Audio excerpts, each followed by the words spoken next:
Tata surya. Apa sih tata surya itu? Tata surya adalah sekumpulan benda langit yang terdiri dari sebuah bintang atau matahari dan semua objek yang terikat oleh gaya gravitasinya. Objek-objek tersebut meliputi planet, satelit, meteor, asteroid, serta komet. 1. Matahari. Wujud matahari berupa bola gas panas. Bagian pusat matahari bersuhu 15 juta derajat Celcius. Sedangkan bagian permukaannya bersuhu 6.000 derajat Celcius. Suhu panas itulah yang menyebabkan matahari bisa memancarkan cahaya. Cahaya matahari sangat penting bagi kehidupan di bumi meskipun jaraknya sangat jauh. Astronom menetapkan bahwa matahari berjarak 150 juta kilometer terhadap bumi. Mereka juga membuat kesepakatan bahwa jarak tersebut merupakan 1 SA atau satuan astronomi. Ukuran matahari sangat besar, yaitu hingga 332.830 massa bumi. Diameternya mencapai 1.380.000 km. 2. Planet. Planet merupakan salah satu bagian dari penyusun tata surya. Kata planet berasal dari bahasa Yunani yaitu planetai. Artinya pengembara. Posisinya dalam tata surya tidak tetap.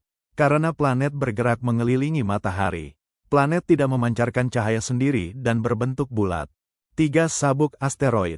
Benda langit penyusun tata surya ada yang berbentuk puing-puing tidak beraturan.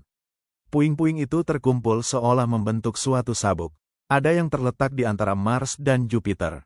Disebut sabuk asteroid. Dan ada yang terletak pada bagian paling jauh dari tata surya. Disebut sabuk Kuiper. 4. Planet kerdil. Meskipun dinamakan mirip dengan planet, planet kerdil tidak sama dengan planet yang terletak di tata surya. Hal ini karena planet kerdil tidak memenuhi salah satu syarat benda langit yang digolongkan sebagai planet.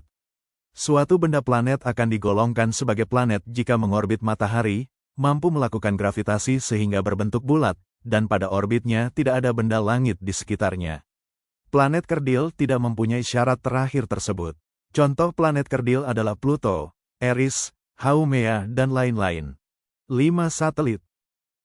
Benda langit yang mengiringi benda langit berukuran lebih besar disebut satelit. Contoh satelit yang bisa dengan mudah kamu amati adalah bulan.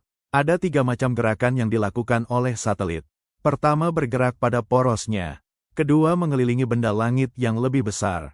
Dan ketiga, bergerak mengelilingi matahari bersama benda langit yang lebih besar tersebut.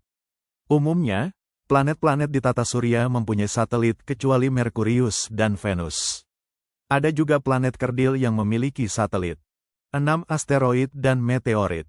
Asteroid merupakan objek batuan yang lebarnya kurang dari 1 km. Asteroid dapat bertabrakan dengan asteroid lain. Pecahan yang terbentuk dari akibat tabrakan itu dikenal dengan nama meteorit.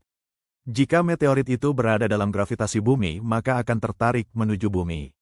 Akan tetapi, atmosfer bumi mencegahnya masuk sehingga terbakar. Meteorit yang terbakar itu disebut meteor. Jika meteorit itu tidak habis terbakar, sisanya yang sampai ke bumi dinamakan meteorit. 7. Komet. Ada miliaran komet di tata surya. Ada bagian komet yang disebut kepala, yaitu materi yang padat tersusun atas batuan, es, dan debu. Serta ada bagian yang dinamakan ekor komet yang tersusun atas gas. Ekornya selalu tampak menjauhi matahari. Jika dibandingkan dengan lintasan orbit planet, maka lintasan orbit komet sangat lonjong.